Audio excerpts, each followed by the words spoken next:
Project apa? Ya. Assalamualaikum warahmatullahi wabarakatuh. Perkenalkan, nama saya Yuanita Agustini, guru kelas 6 di SDN 214 Perumnas Cijerah. Pada video kali ini, saya akan menceritakan sebuah praktik baik yang telah saya laksanakan di kelas dengan mengimplementasikan pembelajaran mendalam melalui topik gotong royong mewujudkan sekolah bebas sampah dengan bukan proyek mini biasa. Selamat menyaksikan. Rapor Pendidikan SDN 214 Perumnas Cijerah pada tahun 2025 menunjukkan capaian karakter pada indikator penalaran kritis mengalami nilai yang cukup rendah, yaitu 49,9%. Sementara indikator kualitas pembelajaran mengalami penurunan sebanyak 3,2% dari tahun sebelumnya. Data ini menjadi refleksi bagi saya untuk selalu berupaya meningkatkan kualitas pembelajaran agar pembelajaran di dalam kelas dapat menumbuhkan penalaran kritis sekaligus menumbuhkan karakter nyata dalam diri murid. Saya menyadari bahwa pembelajaran yang bermakna tidak cukup hanya murid memahami konsep saja.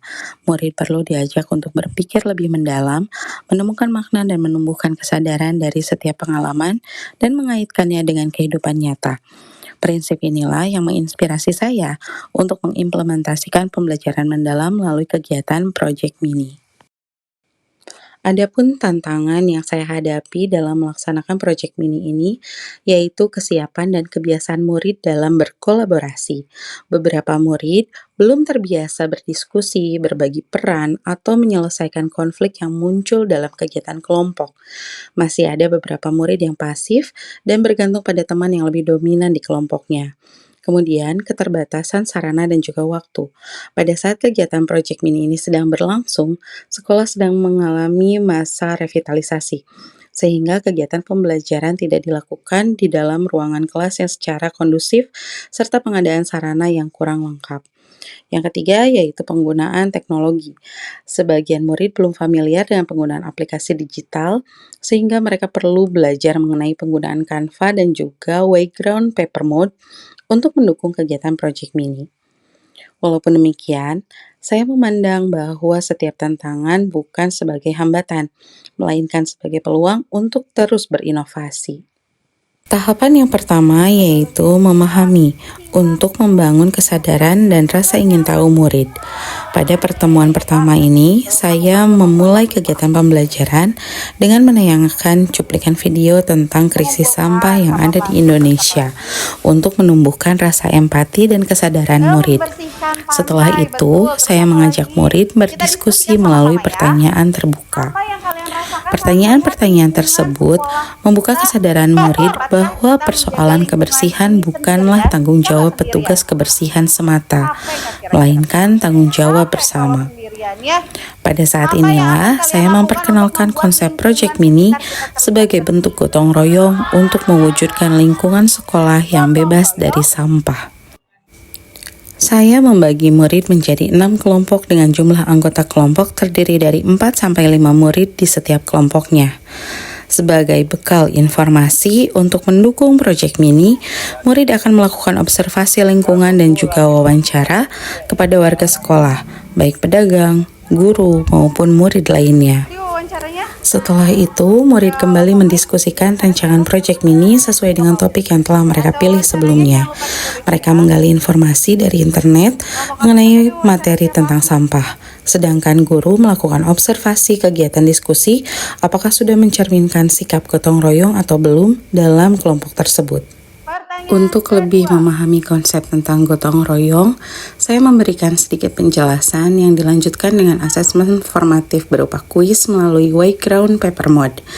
Aplikasi ini tidak mengharuskan murid menggunakan gawai karena mereka hanya akan menunjukkan kertas barcode sebagai jawaban yang akan di-scan oleh guru. Tahapan selanjutnya yaitu mengaplikasi. Pada pertemuan kedua, dilaksanakan tahapan mengaplikasi dengan melaksanakan Project Mini. Berbekal informasi dari hasil wawancara dan observasi lingkungan, serta ditambah dengan pengetahuan materi tentang gotong royong pada pertemuan sebelumnya, murid melanjutkan kegiatan diskusi dan merealisasikan Project Mini sesuai dengan rencananya. Pada kelompok detektif sampah, melakukan observasi lebih mendalam mengenai lingkungan sekolah. Mereka mencatat jenis sampah yang paling banyak ditemukan, lalu membuat denah lokasi dan mendiskusikan penyebab terjadinya penumpukan sampah.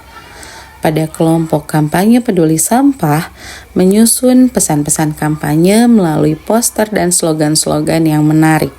Mereka membuat dalam bentuk cetak maupun digital menggunakan Canva. Hasilnya sangat informatif dan menarik. Selanjutnya kelompok karya kreatif dari sampah, membuat karya dengan bahan sampah anorganik yang didaur ulang menjadi barang yang berguna seperti vas bunga, tempat pensil, dan lain-lain. Selama kegiatan berlangsung, saya berperan sebagai fasilitator dan melakukan observasi dan pemantauan keaktifan diskusi kelompok. Saya juga memberikan umpan balik secara informatif dengan menunjukkan pertanyaan pemandu dan memastikan setiap murid berpartisipasi aktif dalam kegiatan kelompok.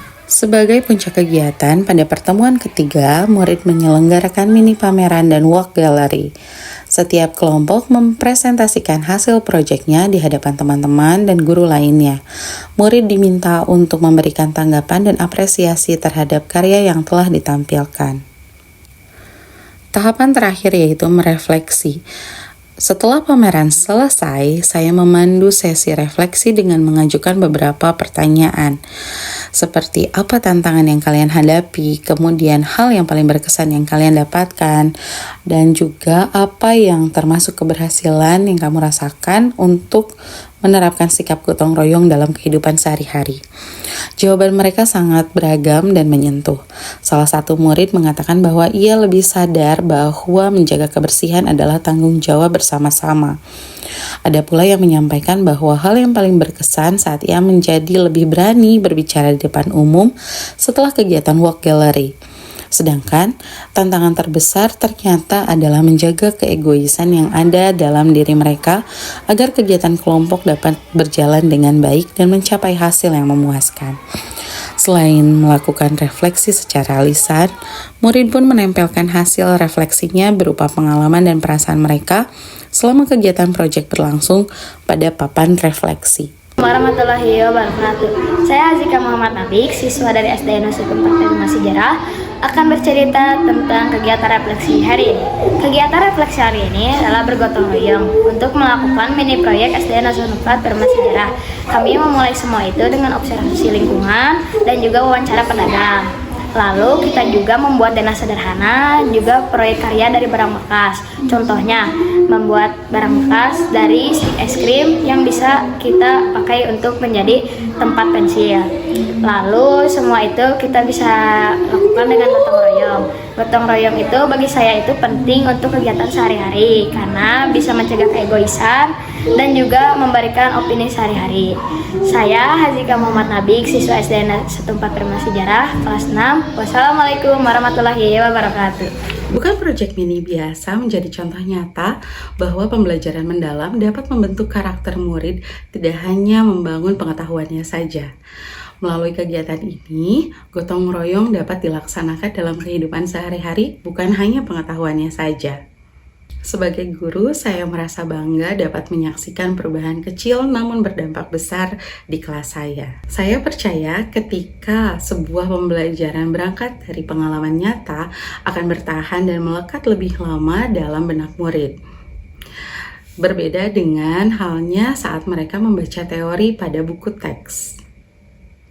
Sekian video praktik baik ini saya bagikan, semoga dapat menginspirasi ibu dan bapak guru hebat. Assalamualaikum warahmatullahi wabarakatuh.